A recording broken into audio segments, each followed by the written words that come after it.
وہاں سے بات اب یہ شروع.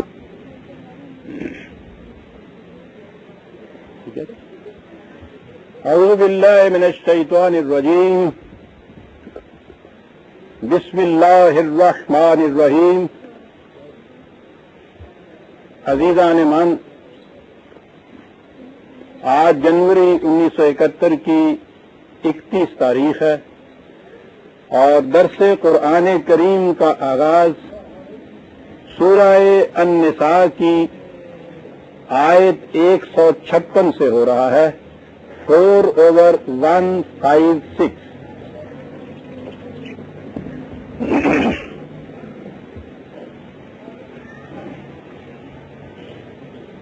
سلسلہ کلام چلا آ رہا تھا. یہودیوں میں جو قومی جرائم پیدا ہو چکے تھے، قرآن کریم ان کی تصریح کرتا چلا آ رہا تھا، اور مقصود حقیقت میں یہ تھا اس قوم کو جس کی طرف یہ قرآن اولی طور پہ نازل ہوا، یہ بتانا کہ جو قومیں یہ کچھ کیا کرتی ہیں، ضربت علیہم الذلۃ والمسکنۃ وباؤوا بغضب من اللہ، وہ دنیا میں ذلیل و خوار ہو جایا کرتی ہیں، تم ایسا نہ کرنا. اقوام سابقہ کی جتنی داستانیں قرآن میں بیان ہوئی ہیں ان سے مقصود یہی ہے، ورنہ وہ ہسٹری کی کتاب نہیں ہے. نہ ہی یہ تھا کہ کسی خاص قوم کو خامخواہ مطمون کرنا منطوق تھا اس کے لیے. ان کے اور جرائم کے علاوہ انہوں نے حضرت مسیح علیہ السلام، ان کی والدہ محترمہ حضرت مریم علیہ السلام کے متعلق جو خیالات عام کر رکھے تھے، ان کی تردید بھی مقصود تھی. پہلی چیز تو وَبِكُفْرِهِمْ وَقَوْلِهِمْ عَلَى مَرْيَمَ بُهْتَانًا عَظِيمًا، مریم کے خلاف بہتان عظیم. حضرت مریم علیہ السلام، بلکہ یوں کہیے کہ قرآن کریم میں دو ہستیاں ایسی ہیں جن کی پرسنل سرگزشت قرآن نے بیان کی ہے اور تفصیل سے بیان کی ہے. حضرت یوسف علیہ السلام اور حضرت مریم علیہ السلام. وہ نبی ہیں، یہ نبی تو نبی بھی نہیں ہے. اس نسبت کو چھوڑ دیا جائے کہ یہ ایک نبی کی والدہ ہیں، اور خدا کے میزان میں تو یہ نسبت کوئی اہمیت نہیں رکھتی. آزر حضرت ابراہیم کے باپ تھے، ابو لہب تو رسول اللہ صلی اللہ علیہ وسلم کے چچا تھے، لوط کی بیوی کی بھی نسبت کوئی معنی نہیں رکھتی کہ دریرا فلاں ابن فلاں چیزیں میں. اس لیے یہ چیز کہ حضرت مسیح علیہ السلام کی والدہ تھی، کوئی چیز وجہ تخصیص نہیں ہے. یہ دو ہستیاں ایسی ہیں جن کا ذکر آیا ہے، اور بڑی غور طلب چیز ہے کہ دونوں میں بات ایک کہی گئی، اور وہ بات یہ ہے کہ انہوں نے اپنی عصمت کی حفاظت کی. حفاظت عصمت قرآن کی روح سے اتنی اہم بنیادی چیز ہے کہ وہ دو ہستیوں کا ذکر کرتا ہے، ایک مرد کا ذکر کر رہا ہے کہ جس کے لیے سازشوں کے وہ تمام جال بچھائے گئے جن میں کمزور کردار کا انسان آسانی سے جن کی گرفت میں آ جاتا ہے. اور وہاں حضرت یوسف نے اپنی پختگی کردار کا ثبوت دیا. اور بات کیا ہوئی؟ عصمت کی حفاظت کی. تو آپ دیکھتے ہیں کہ یہ کتنی بڑی چیز ہے قرآن کی روح سے. اور اسی کے مقابل میں عورت کا بھی ذکر ضروری تھا حفاظت عصمت کے سلسلے میں اس نے حضرت مریم علیہ السلام کا ذکر کیا ہے. حضرت یوسف کے متعلق بھی جو حالات تھے وہ بھی قرآن میں آپ دیکھیے انتہائی شدت اختیار کر چکے ہوئے تھے. ایک بہت بڑے صاحب منصب کی بیوی، مصر کی جو ہائیسٹ سوسائٹی تھی، ان کی بیگمات، ان کی عورتیں اس سازش میں شریک. وہ زمانہ بھی نظر آتا ہے کچھ ہمارے زمانے کا سا ہی مہذب سا زمانہ تھا کہ وہ جان بھی رہا ہے، اس نے شاہد نے بتا بھی دیا ہے کہ قصور تمہاری بیوی کا ہی ہے، اور اس کے باوجود وہ بیٹھ کے جب مشورہ کرتے ہیں تو وہ کہتے ہیں کہ یہ سب ٹھیک ہے، لیکن مصلحت کا تقاضا یہ ہے کہ اسے قید کر دیا جائے. مصلحت کے تقاضے، اور سب سے بڑی مصلحت تو یہ کہ گھر میں بیوی صاحبہ یہ کہہ رہی ہیں کہ ایسا کیا جائے، تو صاحب اقتدار، صاحب منصب میاں صاحب جو ہیں، ضرورت کہاں ہو سکتی ہے کہ ان کے خلاف جایا جائے. قرآن کہتا ہے کہ وہ جانتے تھے کہ یہ گناہ بے گناہ ہے، اور یوسف علیہ السلام یہ سب کچھ جانتے ہیں. وہ کہتے ہیں یہ چیز کہ یا اللہ جس چیز کی طرف مجھے یہ بلا رہی ہیں اس کے مقابلے میں مجھے جیل میں جانا زیادہ منظور ہے. یعنی انہیں پتا تھا کہ اس کا انکار جو ہے جیل میں چلا جاؤں گا. اور اقرار کی صورت میں تو آپ دیکھتے ہیں کہ ایس سامانیاں کتنی کھلے ہوئے دروازوں میں ان کے سامنے تھی. اس کشش کو بھی ٹھکراتے ہیں، اس خوف کے اوپر بھی قابو پاتے ہیں، دامن عصمت کو چاک چاک نہیں ہونے دیتے. اور ادھر ایک عورت ہے جو اس سے بھی زیادہ میں سمجھتا ہوں سنگین حالات میں، ان سے بھی زیادہ دشواریوں کے اندر گھری ہوئی ہے. ٹیمپل میں، معبد میں، یہ آج کل جو ننز ہیں ان سے کوئی تھوڑا سا اندازہ ہو سکتا ہے، اگرچہ اب وہ گرفت کلیسا کی اتنی سخت نہیں رہی. یہودیوں کی کلیسا میں، ان کے ٹیمپل میں یہ جو پریسٹ تھے ان کو سارے اختیارات قانونی حاصل تھے ہر قسم کی سزا دینے کے، حتیٰ کہ وہ موت کی سزا بھی سنا سکتے تھے، اس کی کنفرمیشن کی ضرورت ہوتی تھی. رومن امپائر سے، رومن گورنر سے صرف کنفرمیشن کی ضرورت ہوتی تھی، اس کے لیے وہ ان کو وہاں بھیجتے تھے، ورنہ کلی اختیارات ان کو اپنے ٹیمپل میں، ایک سلطنت، ایک ریاست ان کی قائم تھی. اس ٹیمپل میں، اس معبد میں ایک لڑکی ان کی خود ساختہ شریعت کے مطابق نن کی حیثیت سے آئی ہوئی، جس سے پہلے ہی دن اس چیز کا عہد لیا جاتا ہے. عہد کی بھی ضرورت نہیں. ٹیمپل کی راہبہ کی حیثیت سے دو شکلیں تھیں، یا تو یہ کہ وہ عمر بھر کنواری رہے گی، شادی نہیں کرے گی، اور اس کے بعد تھی کہ اگر یہ راہب چاہیں گے ٹیمپل والے تو وہ ان میں سے کسی کے ساتھ جو چاہے گا اس کے ساتھ وہ شادی کرے گی، اس سے باہر نہیں جا سکے گی. اسے انہوں نے مذہب کا تقدس دے رکھا تھا.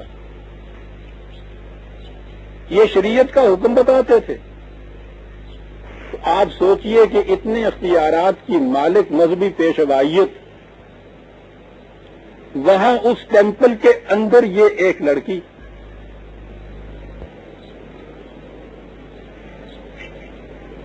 وہاں اس لڑکی نے اس چیز کو یہ دیکھا. میں اس تفصیل میں نہیں جاتا کہ وہ اس تعلیم پہ کیسے پہنچی. میں سمجھتا ہوں کہ حضرت زکریہ علیہ السلام کی جو کفالت تھی اس سے وہ اس نتیجے پہ یا اس تعلیم پہ پہنچی تھی کہ یہ خدائی تعلیم نہیں ہو سکتی جو یہ لوگ کہہ رہے ہیں. ان کی خود ساختہ تعلیم ہے. لڑکیوں کو یہ ٹیمپل میں لاتے ہیں، معبد میں لاتے ہیں، اور اس کے بعد پھر یہ ایک قانون کے کسی اور جگہ وہ شادی نہیں کر سکتی. ان میں سے جو چاہے وہ اس کے تصرف میں جا سکتی ہے. یہ خدا کا قانون نہیں ہو سکتا. ان کی ذہنیت کی کیفیت قرآن نے ایک لفظ میں یہ کہہ دی کہ تم اس وقت موجود نہیں تھے جب وہ اس لڑکی کو اپنے تصرف میں لانے کے لیے ایک دوسرے کی مخاصمت کر رہے تھے، جھگڑ رہے تھے، لڑائی ہو رہی تھی اندر. ان کے پنجے کے اندر یہ ایک معصوم مظلوم لڑکی گرفتار ہے. گھرانا بڑا مذہب پرست ہے، جبھی تو اس نے ماں نے لا کے اس کو نظر کر دیا تھا ٹیمپل کی. مذہب پرست گھرانا، خود وہ سارا علاقہ ان یہودیوں کی مذہب پرستی کی سنگینی میں جکڑا ہوا. ٹیمپل کے اندر ایک مظلوم معصوم لڑکی، اور وہ یہ جو ہر گروپ کو ہے برائے معصوم کی تلاش، ان بھیڑیوں کی ان آلودہ نگاہوں کو جو روز دیکھ رہی ہے، ان کی سازشوں کو بھانپ رہی ہے کہ یہ کیا کر رہے ہیں. یقین یہ ہے کہ یہ خدا کا دیا ہوا قانون نہیں ہے، انہوں نے خود اس چیز کو بنایا ہے کہ معصوم لڑکیوں کو اس طرح سے اپنے قابو میں رکھا جائے. اس چیز کا یقین کامل ہے اسے. لیکن آپ سوچتے ہیں کہ اس قسم کے ٹیمپل یا اس قسم کے کلیسا، اس قسم کی مذہبی گرفت جو ہے اس کے بندھنوں سے نکل جانا کتنی بڑی جرأت چاہتا ہے. قرآن نے جب یہ کہا ہے کہ دیکھیے اس لڑکی کی طرف کہ اس نے کن حالات میں اپنی عصمت کو محفوظ رکھا، یہ تھے وہ حالات جن کے اندر گھری ہوئی تھی حضرت مریم، اور واقعی اس کے لیے بڑی جرأت کی ضرورت تھی. ٹیمپل کی گرفت سے نکلنا، نکل کے جانا کہاں؟ اس معاشرے میں جانا جہاں اس چیز کو عین شریعت خدابندی کہا جاتا تھا. وہ معاشرہ قبول کرنے کے لیے تیار ہی نہیں تھا. اس کے لیے گھر والے قبول کرنے کے لیے تیار نہیں ہو سکتے کہ یہ تو کسی اس کمزور سے کلیسا کی نن کو بھی کہ وہ ان کلیسا کی رسوم کو توڑ کے، خانقاہیت کی رسوم کو توڑ کے ذرا معاشرے میں، عیسائیوں کے معاشرے میں آ کے بتائے. آپ کو معلوم ہے کیا کچھ ہوا کرتا ہے. تو میں یہ کہہ رہا تھا کہ دو ہستیاں ہیں جن کا ذکر قرآن نے پرسنل کیا ہے، اور دونوں میں ایک ہی چیز ہے جو اشتراک کی، وہ ہے حفاظت عصمت. عام حالات میں تو ہر ایک کر لیتا ہے، عام طور پہ کیے جا سکتے ہیں. حالات اس قسم کے ہوں اور ان میں پھر حفاظت عصمت ہو، تو حفاظت عصمت اتنی بڑی چیز ہے کہ قرآن نے ان ہستیوں کے تذکار جلیلہ کو اپنی لوح میں محفوظ کر لیا قیامت تک کے لیے. حضرت مریم کی خصوصیت یہ نہیں کہ وہ ایک نبی کی ماں تھی، انہیں قرآن نے اس حیثیت سے پیش کیا ہے، وہ تو ثانوی چیز تھی. قرآن کہتا ہے کہ اس قسم کی پاکیزہ سیرت بچی کے لڑکی کے خلاف بہتان لگانا جو تھا، وَبِكُفْرِهِمْ، اسے کفر کہا ہے قرآن. کاہے کے لیے کہا ہے؟ سوچئے عزیزان من کہ آج ہمارے ہاں ہو کیا رہا ہے. کتنی معصوم لڑکیاں ہیں کہ جن کے خلاف دریدہ دہن جو جی میں آئے بکواس کرتی اور کوئی ان کو پوچھنے والا نہیں ہوتا. اس معصوم کی ساری زندگی تباہ ہو جاتی ہے. اس معاشرہ کے اندر لڑکے دن رات آوارگی کرتے رہے، زیادہ سے زیادہ مسکرا دیتے ہیں ماں باپ بھی. لڑکی ماں بھی جب کہتی ہے خامن سے، بیوی، کہ دیکھتے نہیں ہوں بچے کی حالت کیا ہے، راتوں کو اکثر باہر رہتا ہے، برائی سوسائٹی کے اندر یہ چلا جاتا ہے، تھوڑا سا وہ ہنس دیتا ہے، جوانی کے زمانے میں ایسا ہوا ہی کرتا ہے، اس لیے کہ میاں صاحب آپ بھی ایسا ہی کیا کرتے ہوں گے، ہوا ہی کرتا ہے. اور اس کے مقابل میں لڑکی کے متعلق کہیں سے اگر کوئی خط آ جائے، وہ اس بیچاری کے کسی بھائی کا ہی کیوں نہ ہو، اور محلے میں مشہور ہو جائے کہ یہاں پرچہ نویسیاں ہونی شروع ہو گئیں، کنڈمڈ، بچی کا مستقبل ختم. اس کے بعد معصوم لڑکی کے متعلق بہتان اس کو ذبح کر دینے سے زیادہ ظلم ہے عزیزان من. وَبِكُفْرِهِمْ، یہ چیز کہ مریم کے خلاف بہتان عظیم لگایا. بات آگے آتی ہے اور حضرت عیسیٰ علیہ السلام کے متعلق ان کی یہ چیز کہ ہم نے ان کو پکڑ لیا، ہم نے ان کو صلیب کی موت مار دیا. یہودیوں کے ہاں صلیب کی موت لعنت کی موت تصور کی جاتی تھی۔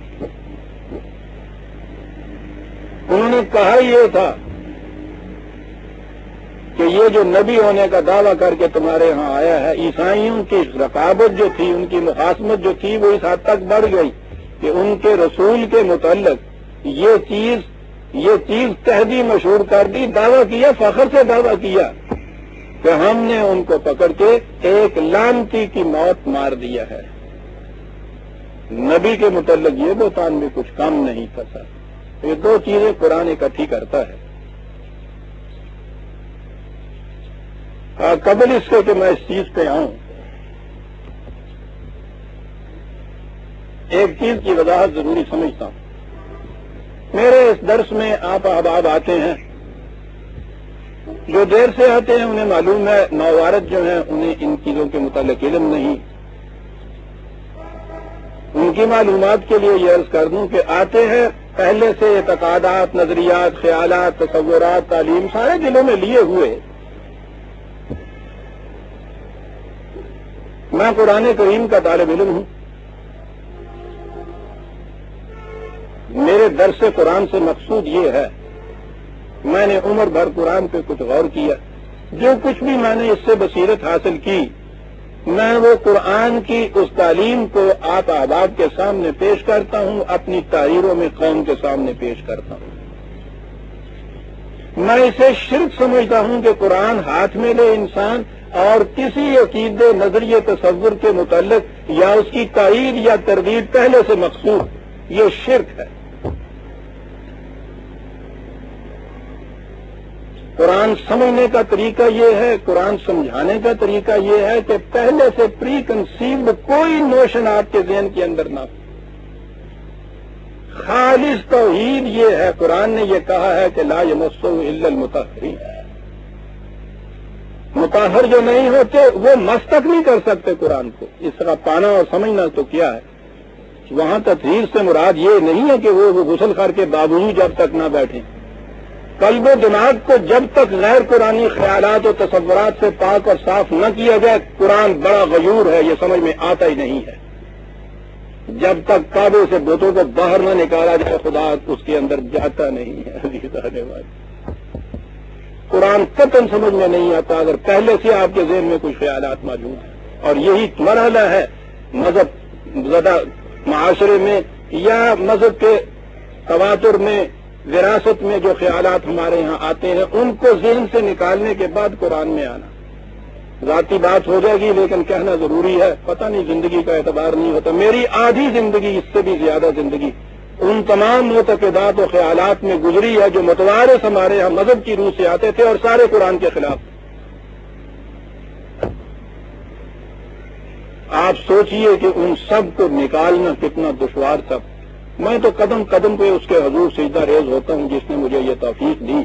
وہ عہد جاہلیت کا ایک ایک عقیدہ جو تھا قرآن نے صاف کر کے رکھ دیا۔ میرا تعلق نہ کسی مذہبی فرقے سے ہے، نہ کسی کا خاص خیال سے ہے۔ لاہ دل پاک بشوئے موزے سر تازہ کنے، اس طرح سے پہلے سلیٹ کو دھو کر پھر قرآن کی طرف آیا ہوں۔ اللہ کا فضل ہے اور اس کا شکر ہے۔ لہذا جب قرآن میرے سامنے آتا ہے تو جو کچھ یہ مجھے سمجھاتا ہے، ہو سکتا ہے کہ میری سمجھنے کی غلطی ہو، اس میں دیانتداری سے جو کچھ سمجھتا ہوں بغیر لحاظ ہی سمجھ کے کہ کس کے عقیدے کے خلاف جاتا ہے، کس نظریے کی تردید کرتا ہے، مجھے قطعاً اس کی پرواہ نہیں ہوتی۔ عزیزان ایمان، جس نے اپنے عقائد و نظریات کو جو عزیز ترین عطا انسان کی ہوتی ہے اس طرح ایک ایک کر کے چھوڑ دیا ہو، اگر یہ رعایت رکھ لی جائے کہ بات قرآن کی جو سمجھ میں آئی ہے نہ کہا جائے کیونکہ فلاں کے عقیدے کے خلاف جائے گا، میرے نزدیک شرک ہے، مجھے کیا ضرورت پڑی ہوئی ہے کہ خامخواہ کے لیے ان جرائم میں اپنے آپ کو مبتلا رکھوں؟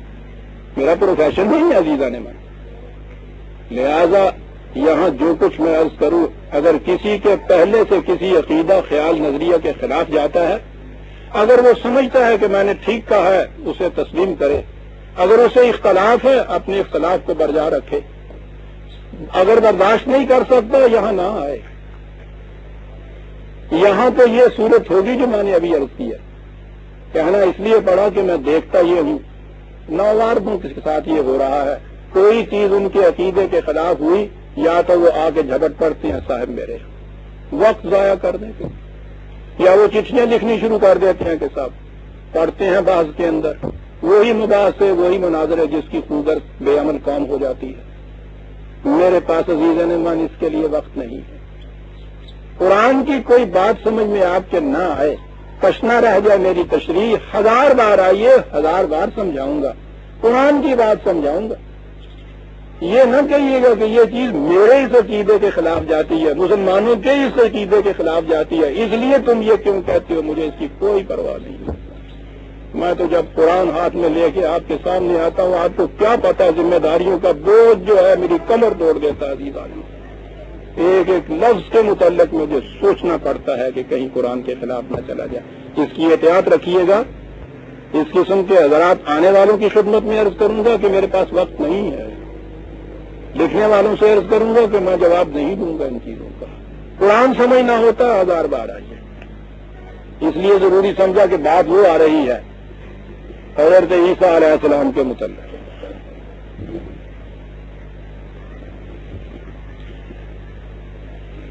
مسلمان ایک امت آئی جس سے کہا گیا کہ کذالک جعلناکم امۃ وسطا لتکونوا شہداء علی الناس، تمہارا فریضہ زندگی یہ ہے کہ تم تمام اقوام عالم کے اعمال پہ نگہداشت رکھو، نگرانی کرو، کون صحیح راستے پہ جا رہا ہے کون غلط راستے پہ جا رہا ہے۔ آپ دیکھ رہے ہیں کہ یہ امت کتنی بڑی انقلابی امت جس کے ذمے پورے نو انسانی تمام اقوام عالم کے اعمال کی نگرانی کرنا ہو، اس کا مقام کیا ہوگا، کتنی باعمل قوم ہوگی، اس کے کردار کی انقلابی قوم تھی یہ عزیزان من، جو انقلاب کو سامنے لے کے اٹھے وہ باتیں نہیں کیا کرتی، وہ کام کیا کرتی۔ یہ حق کو لے کے اٹھی تھی۔ آج تو ہمارے ذہن میں نہیں آتا حق کہتے کس کو۔ یہ عربی لغت سے بھی پوچھئے، قرآن تو ایک طرف رہا کہ حق کس کو کہتے ہیں۔ انگریزی میں بھی اس کا ترجمہ ٹروتھ تو کر دیا جاتا، غلط ہے، صداقت کا ترجمہ ہے ٹروتھ۔ حق کا ترجمہ جو ہے ریالٹی، اس کا ترجمہ جو کیا جاتا ہے which is real۔ یہ سمجھیں گے انگریزی جاننے والے بات کیا کر گیا قرآن۔ ایک چیز محض تصوراتی ہوتی ہے، نظری ہوتی ہے، تھیوریٹیکل ہوتی ہے، اسے حق نہیں کہا جاتا۔ حق وہ ہوتا ہے کہ جو اپنے دعوے کو ٹھوس حقیقت میں سامنے لے آئے۔ جب وہ تعمیری طور پر ٹھوس شکل میں سامنے آتا ہے، عرب اس وقت اسے حق کہا کرتے تھے۔ حق کے معنی ہی ہیں دعوے کا محسوس ٹھوس شکل میں سامنے آ جانا، اس کے نتیجے کا محسوس شکل میں سامنے آ جانا، اسے ریئل کہا جاتا ہے، امیجنری نہیں ہوتا، وہ اعتقادی نہیں ہوتا، نظری نہیں ہوتا، تھیوریٹیکل سینس نہیں ہوتا۔ حق اس وقت حق ہوتا ہے جب آپ کا دعویٰ ایک حقیقت بن کے، دیکھو نا حقیقت بن کے جو ہم اپنے یہاں کہتے ہیں، اس وقت وہ سامنے آ جائے۔ حضرت عمر کے زمانے کے ذکر ہے نا کہ جب مسلمانوں کی یہ مملکت جو تھی پھیل کے 22 لاکھ مربع میل تک چلی گئی تھی، تو اس وقت ایک عیسائی سپاہی نے پوچھا تھا، نہیں سپاہی نہیں تھا، پریسٹ تھا، اس نے کہا تھا کہ ہر قوم کی ایک حقیقت ہوتی ہے جس کو وہ لے کے اٹھتی ہے، وہ تو مذہب پرست تھا، اس کے نزدیک تو یہی اعتقادی چیزیں تھیں۔ تو اس نے کہا تھا کہ تم جو کلمہ لے کے اٹھے ہو اس کی حقیقت کیا ہے؟ اس سپاہی نے یہ کہا تھا کہ یہ 40,000 شہر اور قلعے جو ہم نے فتح کیے ہیں، یہ اس کلمے کی حقیقت نہیں تو اور حقیقت کہاں سے تم تلاش کرو گے؟ یہ تھی حقیقت اس کلمے کی۔ باطل کے نظام کو الٹ کر اس کی جگہ حق کا نظام قائم کر دینا، یہ تھی اس کلمہ کی حقیقت۔ تو یہ سیدھی سی بات ہے کہ اس قوم کو فرصت کہاں کہ وہ مباحثوں میں اور مناظروں میں وقت ضائع کرے، یا وہ الہیات جسے آپ کہتے ہیں میٹا فزیکل پرابلمس اتنی اہمیت دی جاتی ہے جیسے کہ بڑے مسند پہ بیٹھے ہوئے یہ نظری حقائق مسائل جو ہیں ان پہ بات ہوتی چلی جا رہی ہے۔ 1000 برس سے آپ کی قوم نظری مسائل میں الجھی ہوئی برادران عزیز۔ ہوا کیا تھا؟ یہ قوم جو یکسر عمل تھی، یہ مقابلے کی قومیں جو تھیں، ایران کو تو انہوں نے جھپٹ لیا اور وہ اس نے تو تسلیم کر لیا اور وہ آ گیا۔ اس نے کیا کیا وہ تو دوسری بات ہے۔ یہ عیسائی وغیرہ اور یہودی جو تھے، یہ اس طرح سے انہوں نے یوں سر تسلیم خام نہیں کیا تھا۔ انہوں نے اس کے لیے ایک طریقہ سوچا، ایک سازش سوچی کہ اس ہمتن عمل قوم کو عمل سے بیگانہ کس طرح سے کیا جائے۔ انہوں نے آ کے آپ کے سامنے یہ جس کو میٹا فزیکل کہتے ہیں، الہیات کی چیزیں، عالم بالا کی چیزیں، وہ مسائل شروع کر دیے سر کہ بتائیے صاحب خدا کی صفات جو ہیں اس کی ذات سے الگ ہیں یا وہ قرآن کے الفاظ حادث ہے یا قدیم، مرنے کے بعد کی زندگی کی ماہیت اور نوعیت اور کیا کس قسم کی ہے۔ کائنات میں اگر وجود خدا کا ہے تو یہ ساری چیزیں جو ہیں ان کا وجود ہے یا نہیں ہے، چھیڑے یہ مسائل، چرائیں یہ باتیں، یہ تمام نظری باتیں، الجھایا اس قوم کو اس کے اندر، اور اس کے بعد جو یہ اپنی پٹڑی سے دوسری پٹڑی پہ پڑی، وہ کردار اور عمل کی صورت جو تھی اس قوم کی وہ نگاہوں سے گم ہو گئی۔ وہ تو دھکا لگا ہوا تھا پہلے کا، وہ آپ دیکھا کرتے ہیں بس وہ شنٹ کرتی ہوئی گاڑیاں انجن دھکا لگا دیتا ہے تو وہ بغیر انجن کے کتنی دور تک چلی جاتی ہیں۔ یہ تو پہلے کا دھکا لگا ہوا ہے، یہ تو آپ کے مملکتیں اور سلطنتیں آپ کے یہاں کی چلی جا رہی ہیں، ورنہ بیکار کر کے رکھ دیا اس قوم کو، الجھ گئی اس میں۔ آپ کے یہاں کی کتابیں دیکھیے، جس نے کبھی وہ لٹریچر دیکھا ہے وہ جانتے ہیں، یہ کمروں کے کمرے بھرے ہوئے ہیں کتابوں سے۔ کیا مسئلہ ہے صاحب کہ ذات و صفات کا تعلق کیا ہے صاحب؟ مسئلہ ہے،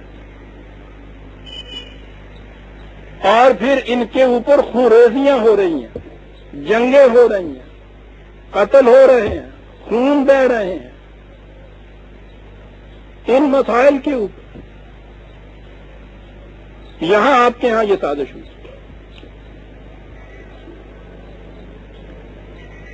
یہاں کچھ تحریکیں پیدا ہوئیں کہ انگریز کی حکومت کے خلاف کوئی جذبے ابھارنے چاہیے، کوئی تنظیمیں بھی یہاں ہوئیں۔ سید احمد شہید، شاہ اسماعیل کی تحریکیں، غدر جسے عام طور پہ انہوں نے پھر غدر کہہ کے مشہور کیا، کچھ آزادی کے جذبات نے کروٹ لی، یہ تحریکیں۔ اس کے بعد سر سید نے یہ محسوس کیا رحمہ کہ یہ قوم افراد بن گئی ہے، قوم نہیں رہی، اجتماعیت ان کی گم ہو گئی ہے، ان کو ہندوستان کی غیر مسلم آبادی سے الگ ایک قومیت کے سانچے کے اندر ڈھالنا نہایت ضروری ہے، اسی صورت میں یہ زندہ رہ سکتی ہے۔ یہ چیز ان کے اندر وہابی موومنٹ جو چلی تھی، بہت عظیم موومنٹ تھی، بڑی انقلابی موومنٹ تھی، اس کے ذہن میں یہ چیز تھا، وہ اس تنظیم کی بنیاد اس چیز کے اوپر تھی کہ یہاں خالص اسلام کی حکومت قائم کی جائے۔ یہ تمام تحریکیں چلی آ رہی تھی۔ انگریز تو بہت دانش مند ہے، اس نے دیکھا کہ ان تحریکوں کو زور سے قوت سے نہیں کچلا جا سکتا، مسلمان کی قوم کی اس نے وہ جو گھٹتی ہوئی رگ تھی اس کو پکڑا۔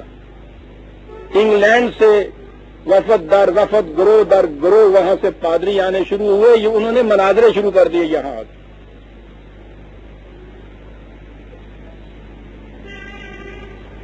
الجھایا قوم کو اس طرف، ان کی توانائیاں، ان کا وقت، ان کا روپیہ اس میں اس نے صرف کرانا شروع کیا۔ جب تک یہاں سے کوئی ساتھ تائید اینڈ لسٹ نہیں ہوتی تھی یہ کامیاب نہیں ہو سکتی تھی۔ یہاں ایک تحریک ابھاری گئی، مسئلہ کیا ہے؟ وفات و حیات مسیح کا سامنا۔ حضرت عیسیٰ علیہ السلام مر گئے ہیں یا زندہ ہیں؟ اللہ اکبر۔ عزیزان من کون سے پریکٹیکل پروگرام سے اس کا تعلق کیا تھا؟ اتنی اہمیت دی اس چیز کو، اہمیت ان قادریوں نے آ کے دی تھی، اپنے ہاں اتنی اہمیت دی اس چیز کو کہ ایک شخص نے نبوت کا دعویٰ کر دیا. ارے کاہے کے لیے خدا نے یہ نبی بھیجا ہے؟ یہ ثابت کرنے کے لیے کہ حضرت عیسیٰ وفات پا گئے ہیں. ہلو،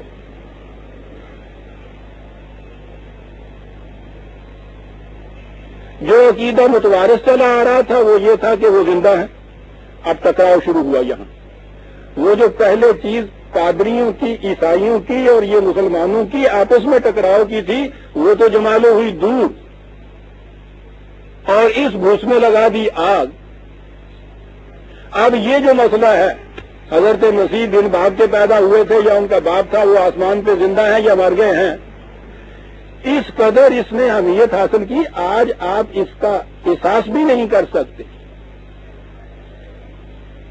اگرچہ وہ جو پچھلا 19 سینچری کا 19ویں صدی کا آخری دور تھا وہ تو میں نے نہیں دیکھا، لیکن ابتدائی 20ویں صدی کا تو دور دیکھا.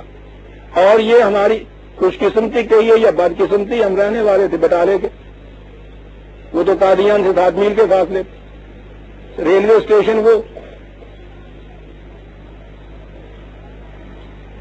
آپ کو حیرت ہوگی کہ ہم لوگوں کی فرصت کا ایک ایک لمحہ انہی مباحثوں کے اندر نظر ہو جاتا تھا. اور یہ جو جسے آپ کیا دیکھ رہے ہو، جو کہہ رہا ہے کہ بھائی میرے پاس فرصت نہیں ہے کہ میں اب ان میں وقت ضائع کروں، یہ سب سے جہاد عظیم یہ آپ کے سامنے جو بیٹھا ہے، اسی میں سمجھا کرتے تھے کہ مناظرہ ہو رہا ہے، چلے جا رہے ہیں بھاگے ہوئے، سر پہ کتابوں کا بستہ رکھا ہوا ہے، وہاں ٹکراؤ ہو رہا ہے، یہاں یہ ہو رہا ہے، اور فاتح ہے قادیان بن کے چلے آ رہے ہیں، نعرہ تکبیر ہو رہا ہے. پوچھو نہیں کیا ہو رہا، ساری قوم پاگل ہو رہی تھی عزیزان من.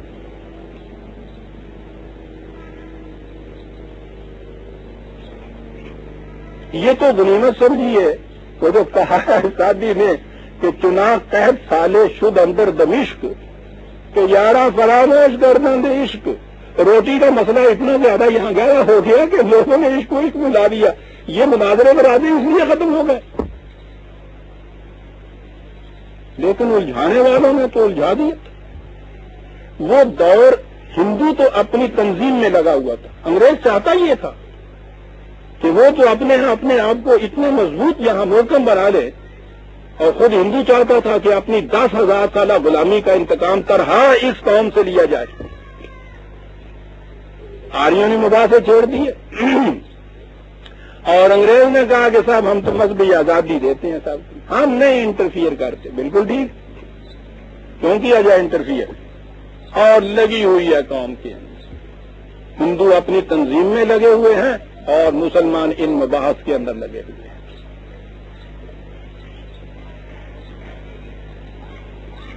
کیا بات تھی شخص کی جس سے اللہ تعالیٰ نے اتنی فراست قرآنی دی تھی. اقبال، کبھی فرصت ہو تو اقبال کی ارمغان حجاز میں جو ابلیس کی مجلس شورا ہے اسے غور سے پڑھیے گا. میں سمجھتا ہوں کہ وہ نچوڑ ہے اس شخص کی فکر اور کاوش کا، جو کچھ وہ کہنا چاہتا تھا.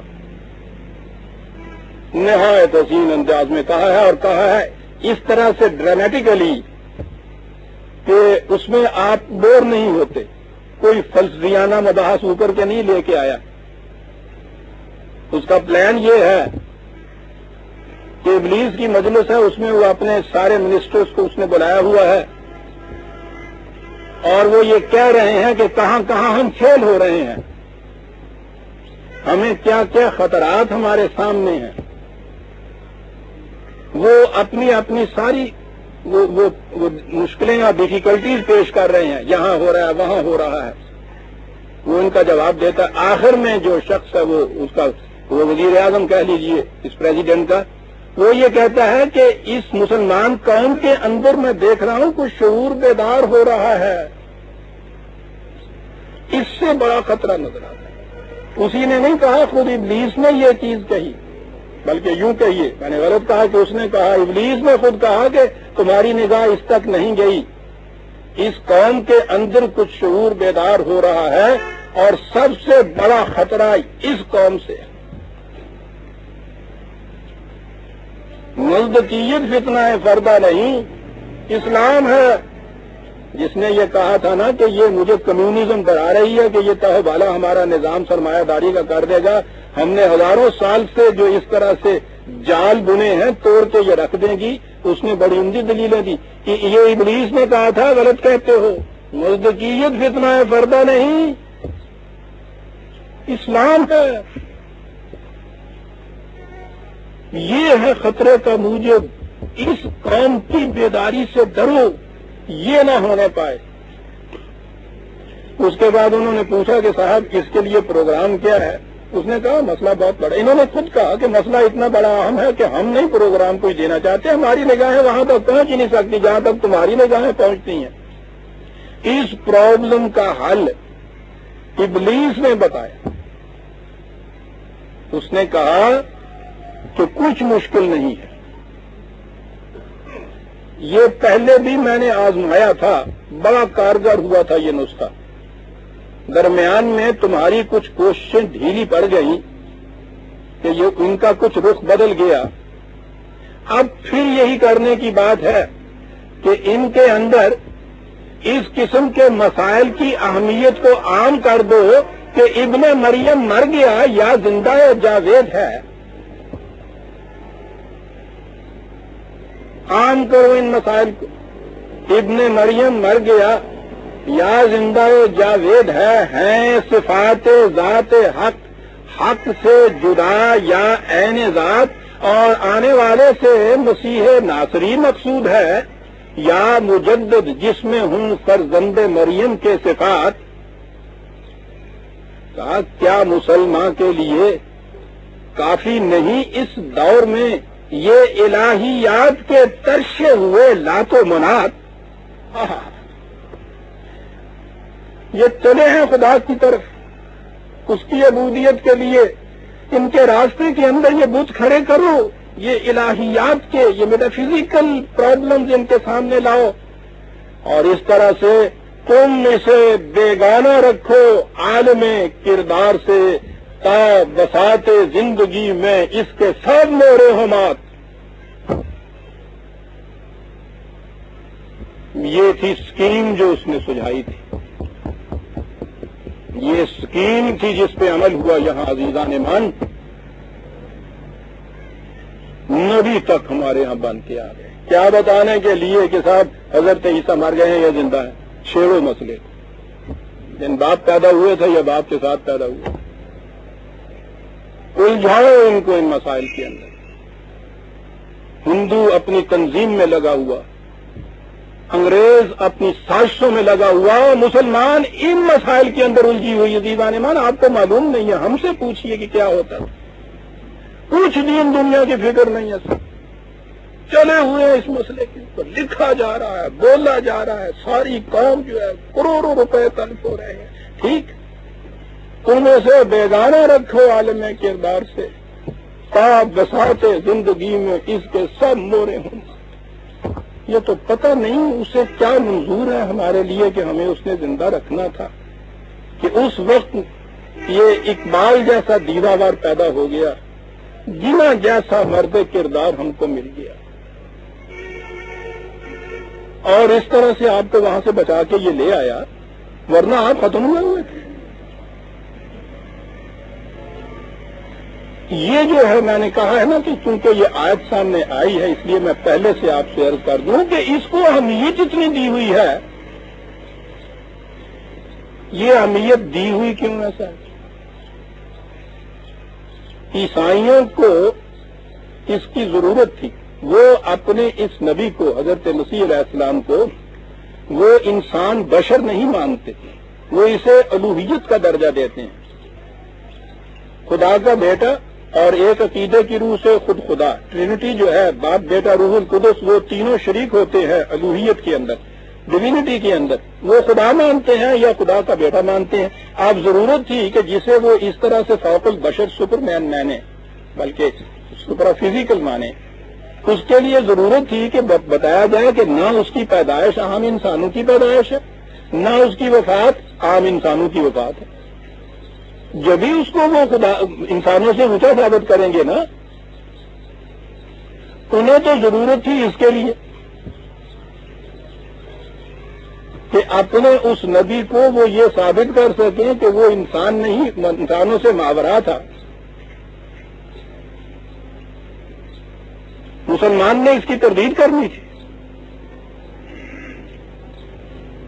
جو ان کے یہاں کی تکنیک تھی، انہوں نے اس قسم کی روایات وضع کی جو ان کے حق میں جاتی تھی۔ حضرت عیسیٰ علیہ السلام بن باپ کے پیدا ہوئے، حضرت عیسیٰ علیہ السلام آسمان پہ زندہ ہیں، تمام انہوں نے یہ ساری چیزیں آپ کے یہاں داخل کی پہلے خاموشی سے۔ اس وقت تک کوئی چیز ابھی مباحثے کی نہیں ہے۔ جب یہ داخل ہو گئی اور آپ نے ان کو کہا کہ صحیح ترین احادیث رسول اللہ صلی اللہ علیہ وسلم ہو گئی، یہ کہا نا رسول نے، یہ عقیدہ یہ دیا یہودیوں نے کہ وہی دو قسم کی ہوتی ہے، ایک تو قرآن کے اندر آ گئی اور دوسری قسم کی وہی آپ کے یہاں حدیث میں ہے، تو یہ وہی خداوندی ہو گئی۔ یہ کچھ کرنے کے بعد پھر وہ آئے صاحب، یہ عباسیوں کے دور کے جو دربار تھے ان میں پھر یہ مناظرے ہوتے تھے، پھر وہ آئے اس مناظرے کو لے کے کہ ہاں صاحب فرمائیے تو آپ جسے اپنا رسول کہتے ہیں وہ ہمارے رسول سے کس طرح سے فائق ہے؟ ہمارے نبی کی صورت یہ کہ وہ فوق البشر ہے، عام انسانوں کی طرح پیدا نہیں ہوا، آپ کا نبی عام انسانوں کی طرح پیدا ہوا۔ انہوں نے اگر کہا کہ صاحب کیسے آپ کہتے ہیں، انہوں نے جھٹ سے حدیث پیش کر دی، چلو کہاں جاتے ہو؟ انہوں نے کہا کہ ہمارا نبی عام انسانوں کی طرح موت نہیں، زندہ ہے وہ،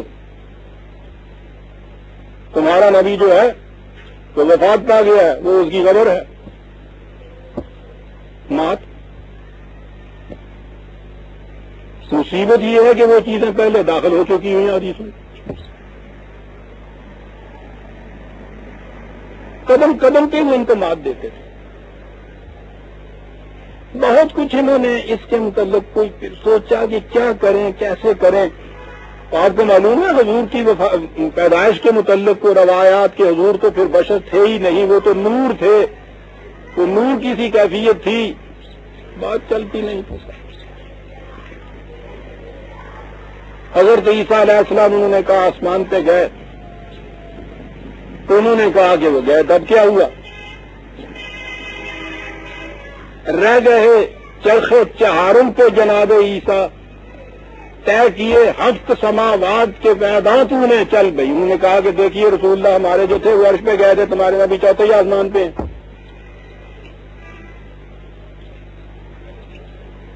انہوں نے کہا کہ ہمارے رسول زندہ ہیں، حیات النبی کا عقیدہ وضع کیا، وہ بھی زندہ ہیں۔ لیکن آپ جانتے ہیں کہ جس انداز میں ان کی زندگی اور ان کی پیدائش کا ذکر ان کی احادیث میں تھا، اس طرح کا تو ان چیزوں کے اندر نہیں موجود۔ یہ تو ایبسٹریکٹ چیز تھی، وہ ٹھوس چیزیں تھیں۔ اس وقت سے جو انہوں نے ان کو جن کو منکری کہتے ہیں اس گرداب میں الجھایا، اور یہ جو اس کو سلجھانے کی انہوں نے کوشش کی، یہ الجھتا چلا گیا۔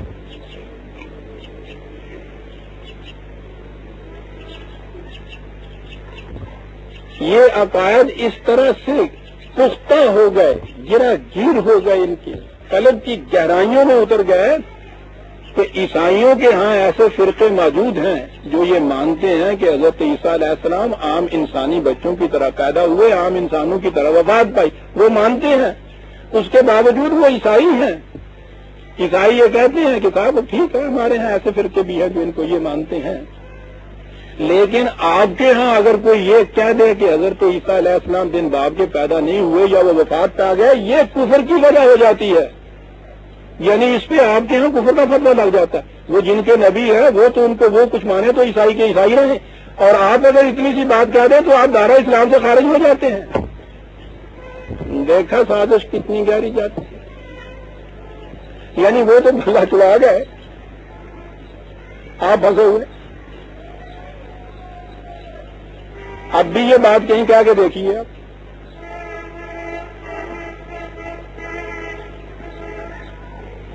ایسے لوگ بھی آپ کو ملیں گے، وہ یوں ہی چوراہے میں کھڑے ہوئے جن کو مجذوب کہتے ہیں، خدا تک کو وہ گالیاں دیتے ہیں معاذ اللہ، اس پہ ان کی غیرت کا طوفان نہیں ابھرتا۔ لیکن جو ہی کسی نے یہ کہا کہ حضرت عیسیٰ علیہ السلام تو آپ کے ساتھ پیدا ہوئے تھے، وہ اسی طرح وفات پا گئے، قیامت برپا ہو جاتی ہے۔ یہ کرتا ہے مذہب عزیزان من۔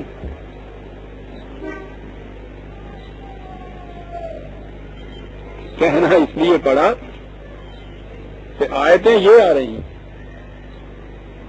اگرچہ آل عمران میں پہلے بھی یہ آیات گزر چکی ہیں، حضرت عیسیٰ علیہ السلام کی پیدائش کے متعلق بھی، اس کے متعلق بھی، میں نے وہاں کئی ایک درسوں میں یہ اس کی تشریح بیان کی تھی کہ میری بصیرت کے مطابق قرآن کریم نے نہ تو یہ کہا کہ وہ بن باپ کے پیدا ہوئے تھے، نہ یہ ہے کہ وہ آسمان کے زندہ موجود ہیں۔ میں نے تفصیل سے یہ بتایا تھا، تاریخ سے بتایا تھا، عیسائیوں کے ہاں کی جتنی تحقیقات ہیں ان سے بتایا تھا، یہ ساری چیزیں میں پیش کر چکا ہوں۔ لیکن جب بھی پھر کوئی آیت وہ آتی ہے، مجھے معلوم ہے کہ وہ رام نکلتا ہی نکلے، رحیم بڑھتا ہی بڑھے جنہوں کہنے ہے گے نہیں، پھر وہ جو چیز ہے نا اندر دل کے اندر گھسا ہوا، وَأُشْرِبَتْ فِي قُلُوبِهِمُ الْعِجْلُ، قرآن نے کہا تھا کہ بچنے کی محبت دل کی گہرائیوں میں اتری ہوئی ہوتی ہے، وہ ایسے دل میں کی گہرائیوں میں ابھرے ہوئے ہوتے ہیں تو میں جانتا ہوں کہ یہ بات یہاں کرتا ہوں تو میں پتہ ہے کل ہی یہاں وہ ایک بالکل وہ جیسے پومانی کھکھر کے وٹا مار دینے تو یہ چیز ہو جائے کہ پھر وہی بات صاحب، وہی کفر، وہی بہتان، وہ سب کچھ اندازہ لگائیے کہاں پہنچے ہوئے ہیں ہم لوگ۔ یہ ہے وہ چیز جو ہمارے ساتھ کر گئی۔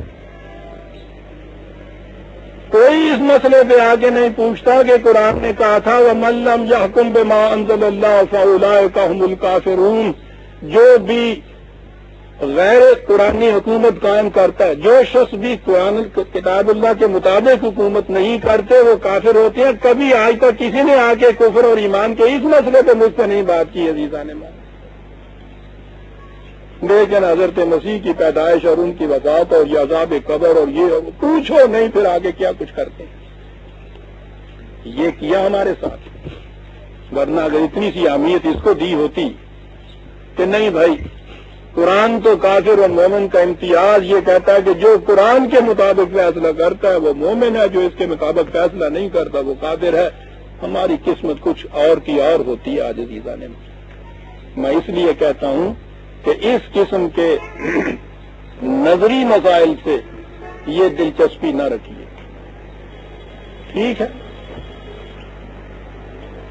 کسی نے اگر یہ سمجھ لیا ہے دیانت داری سے کہ حضرت عیسیٰ علیہ السلام بن باپ کے پیدا ہو گئے تھے، چلیے ہماری اجتماعی زندگی، ہمارے انفرادی کردار پہ بھی اس کا کیا اثر پڑا جی؟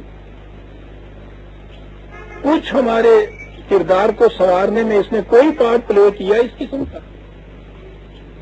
یا کسی نے یہ اگر کہہ دیا کہ نہیں وہ وفات پا گئے تھے تو کیا یہ چیز اس سے وہ دنیا بھر کے عیوب اور معائب اس کے اندر داخل ہو گئے؟ ان چیزوں کا کردار سے تعلق نہیں، اور یہ بڑی سازش ہے جیسا میں نے عرض کیا، تم اسے بیگانہ رکھو عالم کردار سے، بات ساری یہ دین کرنے کا نام ہے عزیزان۔ اسے سمجھا اس لیے جاتا ہے کہ غلط نہ کام کیا جائے،